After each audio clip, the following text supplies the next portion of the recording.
Viewers আসসালামু আলাইকুম। আমরা হরফ ধরে ধরে বানান করে করে কোরআন শিখছি, তারই ধারাবাহিকতা আজকে আমাদের আরো একটি ক্লাস।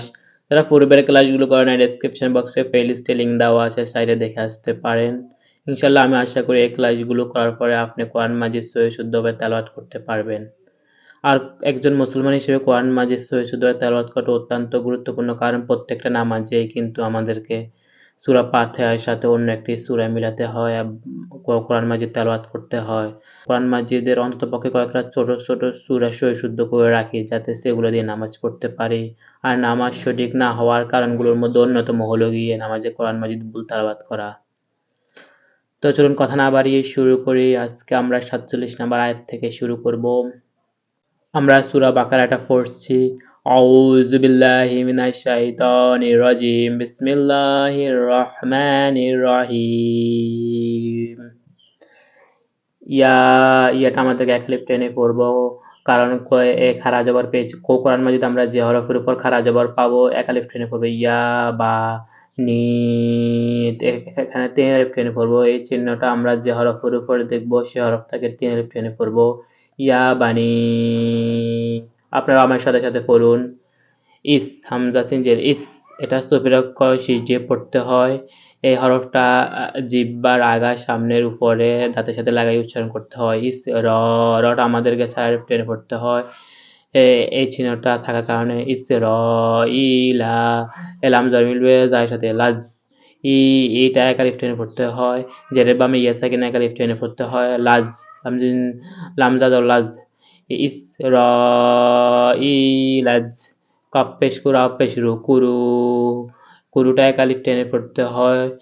কারণ পেশের বাম ওয়াজ থাকে না, এক আলিফ টেনে পড়তে হয়। নেহ, নুন আইন যে নেহ, আইনটা হলকের মধ্যখান থেকে উচ্চারণ করতে হয়। নেহ মা তি, তাজের তি।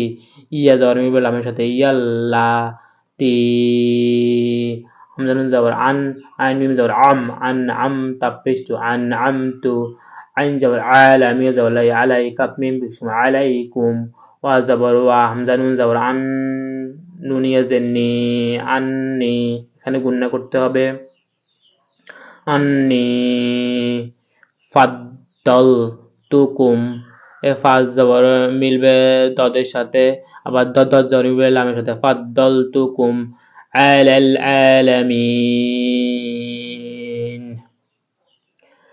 يا بني إسرائيل اذكروا نعمة التي أنعمت عليكم وأني فضلتكم على العالمين واتقوا। ওটা এক আলিফ টেনে পড়তে হবে। পেশে বাম ওয়াজ থাকে না, এক আলিফ টেনে পড়তে হয়। কফটা জিহ্বার গোড়া তারপর আপনার তালুর সঙ্গে লাগাইয়া ও ওয়াত্তাকু। ইয়াও, ইয়াও যাবার ইয়াও, এই মিমের উপর আমরা দুই জবর দেখতে পাচ্ছি, এক জবর বাদ দিয়ে লামের সাথে মিলাতে হবে। ইয়াও মাল্লা তাজ, এটা কলকলা করে পড়তে হয়। জিমের উপর সাকিন থাকলে কলকলা করে পড়তে হয়। তাজ জি, এক আলিফ টেনে পড়তে হয়। নাফ সুন, সিন দুই পেশ সুন, নাফ সুন। আইন জবর মিলবে নুনের সাথে গুণনা করতে হবে। আন, আবার নুন জবর মিলবে পায়ের সাথে। নাফ, আন্নাফ। এখানে ইকফার সিন রয়েছে, সেজন্য আমাদেরকে গুণনা করতে হবে।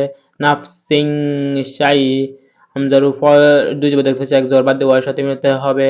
শাই আউ ওয়ালা তোক ব্যালু, তোক কলকলা করে পড়তে হবে। বা জবর বা লাম পেশ তোক ব্যালু। মিন হা, হাটা একালিফ টেনে পড়তে হয়। শাফাআতুন ওয়া, এখানে গুণনা করতে হবে, কারণ ঈদগামের হরফ আমরা ওয়াও পেয়েছি।